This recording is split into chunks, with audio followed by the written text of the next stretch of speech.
Friends, welcome back to my channel all I know. मैं CA Khushboo Jain.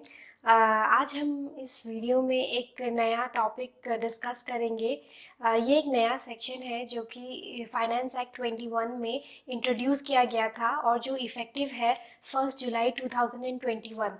ये section section 194 Q of TDS है, जिसके बारे में हम आज बात करेंगे। सबसे पहले जान लेते हैं कि गवर्नमेंट का क्या इंटेंशन था ये एक पर्टिकुलर सेक्शन लेके आने का। तो गवर्नमेंट एक्चुअली चाहती थी कि मैक्सिमम से मैक्सिमम ट्रांजैक्शंस उनके एम्बिट में आए ताकि उस पे न टैक्स की चोरी ना हो पाए। तो ऐसे ये for the first time in history government of India ने गुड्स पे टीडीएस का ये सेक्शन लगाया है। बल्कि पहले जो भी टीडीएस के सेक्शन थे वो सर्विसेज पे थे, या बाद में इमूवेबल प्रॉपर्टी में भी एक सेक्शन आया था। तो ये एक फर्स्ट ही सेक्शन है जो गुड्स पे लग रहा है। और सेकंड, गवर्नमेंट का इंटेंशन वो था कि जो जीएसटी में फेक इन्वॉइसेस से इनपुट लेने के जो केसेस सामने आ रहे हैं उनको रोकने के लिए ये वाला सेक्शन लेके आया है ताकि मैक्सिमम से मैक्सिमम ट्रांजैक्शंस उनके ट्रैक में आए और ये जो इनपुट का जो फेक इनवॉइसेस से इनपुट लेने का जो सिस्टम अभी चल रहा है उनको वो कट कर सके।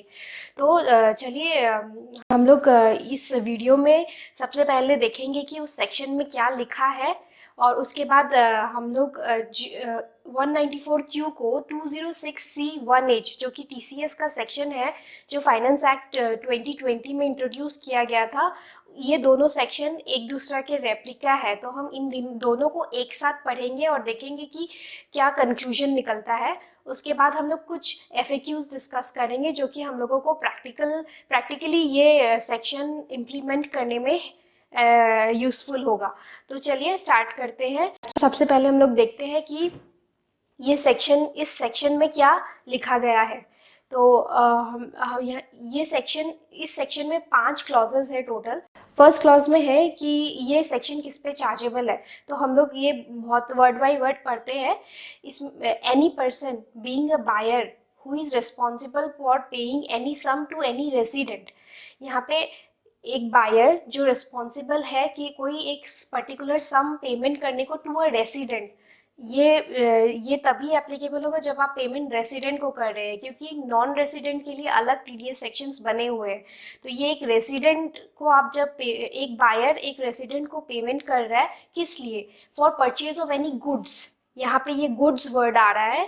तो गुड्स ये फर्स्ट ही सेक्शन है जिसमें गुड्स इंक्लूड किया गया है। तो एक बायर एक रेसिडेंट को पेमेंट कर रहा है फॉर परचेजिंग ऑफ गुड्स, और उस गुड्स की वैल्यू एग्रीगेट में 50 लाख से ऊपर जा रही है अगर, तब फिर ये सेक्शन एक्शन में आएगा और उस बायर को उस 50 लाख से ऊपर का जो अमाउंट है उस पे 0.1% पे टीडीएस डिडक्ट करना पड़ेगा।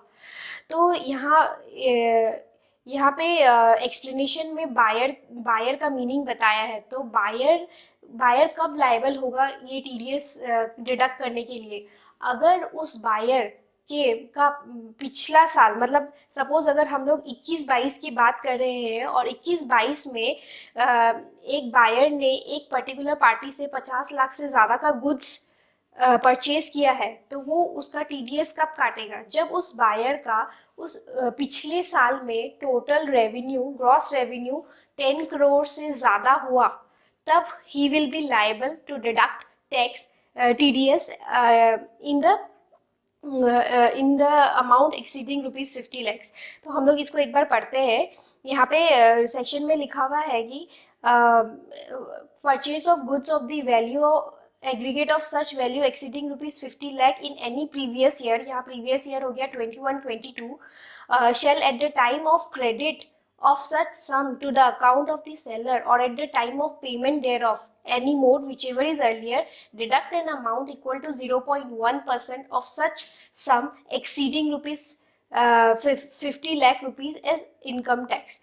फिर एक्सप्लेनेशन में यहाँ पे बायर का मीनिंग में दिया हुआ है कि person whose total sales, gross receipts or turnover from the business carried on by him exceeds 10 crore rupees during the financial year immediately preceding the financial year in which the purchase of goods is carried out, not being a person as the central government may by notification in the official gazette specify for this purpose subject to such conditions as may be specified। इसका मतलब अगर central government कोई ऐसे ऐसे persons को define कर दे कि हाँ इस पे टीडीएस नहीं लगेगा, तो उसको छोड़ के जो कोई भी एक बंदा जिसका पिछला साल 10 करोड़ से ज़्यादा रेवेन्यू हो जाता है और फिर वो करेंट ईयर में किसी एक बंदे से 50 लाख से ज़्यादा का गुड्स खरीदता है, तब ये वो बायर लाइबल होगा टीडीएस डिडक्ट करने के लिए।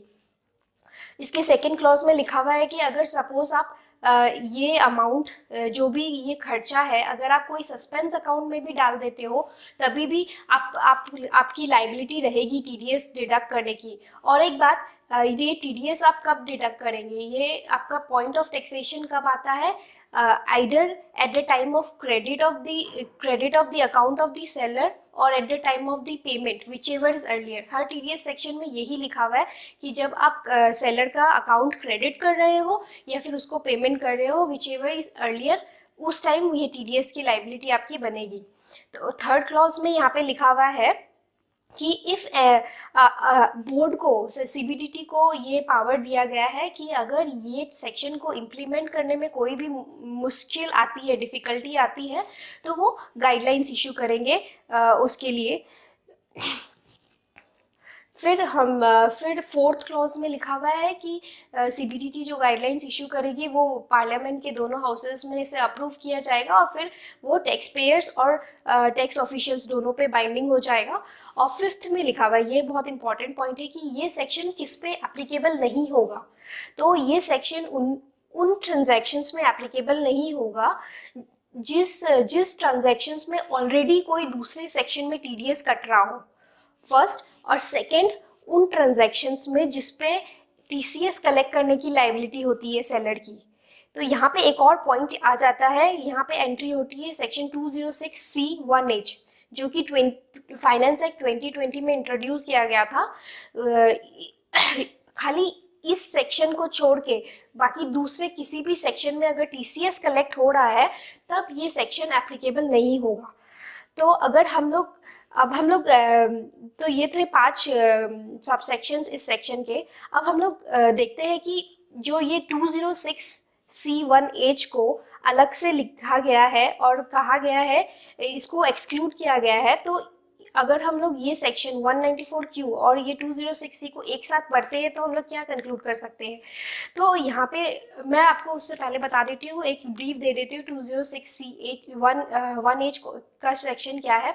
इसमें क्या है कि जो सेलर है अगर वो किसी एक पर्टिकुलर बंदे को 50 लाख से ज़्यादा का कोई अमाउंट सेल करता है, 50 लाख से ज़्यादा के अमाउंट का कोई गुड्स सेल करता है, तो ही has the liability to collect TCS at the rate 0.1%, provided उस सेलर का पिछला साल का जो टर्नओवर है वो 10 करोड़ से ज़्यादा हो। तो अब यहाँ पे क्या हो रहा है, ये दोनों सेक्शंस एक दूसरा के रेप्लिका है। 194Q में बोल रहे हैं कि बायर टीडीएस डिडक्ट करेगा और 206C1H में बोल रहे हैं कि सेलर डिडक्ट करेगा। तो यहाँ पे अगर दोनों बायर पे अगर 194Q सेक्शन एप्लीकेबल हो जाता है और सेलर पे अगर 206C1H एप्लीकेबल हो जाता है, तो दोनों में से फिर कौन सा सेक्शन ओवरराइड करेगा दूसरे को। तो यहाँ पे हम लोग वही देखते हैं कि अगर दोनों सेक्शन एप्लीकेबल हो जाते हैं बायर और सेलर रिस्पेक्टिवली, तो फिर 194Q विल ओवरराइड 206C1H। चलिए हम इसको एक एग्जाम्पल से समझते हैं कि सपोज मिस्टर ए जो एक सेलर है और मिस्टर बी जो एक बायर है। तो मिस्टर बी को 50 लाख से ज़्यादा का गुड्स सेल कर रहे हैं। तो यहाँ पे हम लोग का जो प्री रिक्विजिट्स है कि मिस्टर ए का टर्नओवर भी 10 करोड़ से एक्सीड हो रहा है, मिस्टर बी का टर्नओवर भी 10 करोड़ से एक्सीड हो रहा है, और मिस्टर ए 50 लाख से ज़्यादा का सेल कर रहे हैं मिस्टर बी को, मिस्टर बी सिमिलरली 50 लाख से ज़्यादा का गुड्स परचेज कर रहे हैं मिस्टर ए से। तो अब यहाँ क्या होता है, मिस्टर ए की भी लाइबिलिटी बन जाती है कि टीसीएस कलेक्ट करे वो, और मिस्टर बी की लाइबिलिटी बन जाती है कि वो टीडीएस कलेक्ट करे। तो ऐसे सिचुएशन में क्या होगा कि मिस्टर बी मिस्टर ए से टीडीएस कलेक्ट करेगा एट 0.1%, और जो मिस्टर ए को टीसीएस कलेक्ट करना था वो उनको अब नहीं करना पड़ेगा। तो आई होप ये आपको क्लियर हुआ होगा ये कि सबसे पहले तो आपको ये एक पॉइंट चेक करना है कि आपके ऊपर ये एप्लीकेबल है या नहीं। इसके लिए आपको ये देखना पड़ेगा कि आपकी पिछले साल की टर्नओवर क्या थी, अगर वो 10 करोड़ से एक्सीड हो जाती है तो ये सेक्शन आप पे एप्लीकेबल हो जाता है। अब ये लगेगा कब, जब आप किसी एक पर्टिकुलर बंडे से 50 लाख से ज़्यादा का गुड्स खरीदते हैं तो 50 लाख से ऊपर के अमाउंट पे ये टीडीएस आपको डिडक्ट करना पड़ेगा। और थर्डली ये सेक्शन किन ट्रांजैक्शंस में नहीं लगेगा, उन ट्रांजैक्शंस में जिसमें ऑलरेडी पहले कोई दूसरे सेक्शन में टीडीएस कट रहा था या कोई दूसरे सेक्शन में टीसीएस कलेक्ट हो रहा था, एक्सक्लूडिंग सेक्शन 206C1H। ठीक है, आई होप आपको ये सेक्शन क्लियर हुआ होगा। तो चलिए अभी हम चलते हैं कुछ प्रैक्टिकल इश्यूज, प्रैक्टिकल FAQs जो कि आपको मदद करेंगे ये सेक्शन को इम्प्लीमेंट करने में। तो फर्स्ट है अपने date from which this section is applicable. This section is applicable from 1 July 2021। Second में हम पढ़ते हैं कि what if seller is liable to collect TCS and buyer is liable to deduct TDS under section 194Q। तो ये हमने already discuss कर लिया था। अगर दोनों सेक्शंस एप्लीकेबल हो जाते हैं तो 194Q विल ओवरराइड सेक्शन 206 और बायर को TDS काटना पड़ेगा सेलर को अमाउंट पे करने के टाइम या उसका अकाउंट क्रेडिट करने के टाइम। तो यहाँ पे आपका थर्ड अपने है what is point of taxation arises under section 194Q। Point of taxation क्या है, तो पॉइंट ऑफ टैक्सेशन है whenever we credit the account of seller or we make payment whichever is earlier। तो उस टाइम पर point of taxation arise हो जाता है। फिर फोर्थली है परचेजिंग लिमिट जो 50 लैक्स की जो लिमिट है वो हम लोगों को कब से चेक करनी है, 1 अप्रैल 2021 से या 1 जुलाई 2021। तो सेक्शन में लिखा हुआ है कि turnover purchase of goods in previous year, ये नहीं लिखा हुआ है कि 1 जुलाई से। तो प्रीवियस ईयर हमारा स्टार्ट हो रहा है 1 अप्रैल 21 से और वो 31 मार्च 2022 तक चलेगा। तो हम लोगों को पूरे 1 अप्रैल से लेके मार्च 31 तक परचेज को देखना पड़ेगा, और अगर कोई भी पर्टिकुलर पार्टी से 50 लैक्स एक्सीड हो जाता है तो वो एक्सीडिंग अमाउंट पे TDS कटेगा। और हाँ, हम लोगों को ये अलग अलग ब्रांच से भी अगर खरीदते हैं तो भी हम लोगों को एग्रीगेट करके देखना होगा। हम लोगों को अगेंस्ट 1 पेन हम लोगों को 50 लैक्स देखना है, ना कि अगेंस्ट वन ब्रांच। सो एक पेन के अगेंस्ट 50 लैक्स देखने हैं।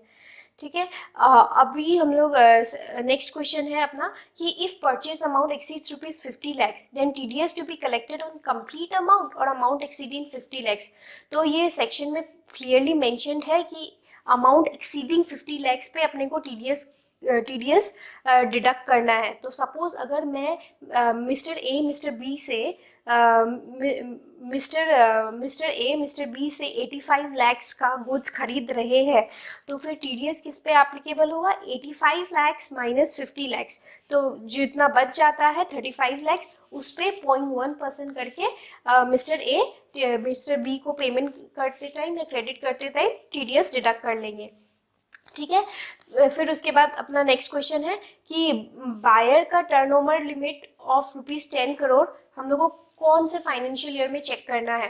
तो ये है कि प्रीसीडिंग प्रीवियस ईयर। सपोज अभी ये सेक्शन हम लोग 21-22 में एप्लीकेबल हो रहा है, तो अगर 21-22 में अगर हम लोगों को देखना है कि हम लोग पे ये सेक्शन एप्लीकेबल है या नहीं है, तो हम लोग देखेंगे 20-21 का टर्नओवर। अगर 20-21 का टर्नओवर 10 करोड़ से ज़्यादा हो जाता है तो ये सेक्शन हमारे ऊपर एप्लीकेबल हो जाएगा। फिर हम एक नेक्स्ट क्वेश्चन पे चलते हैं।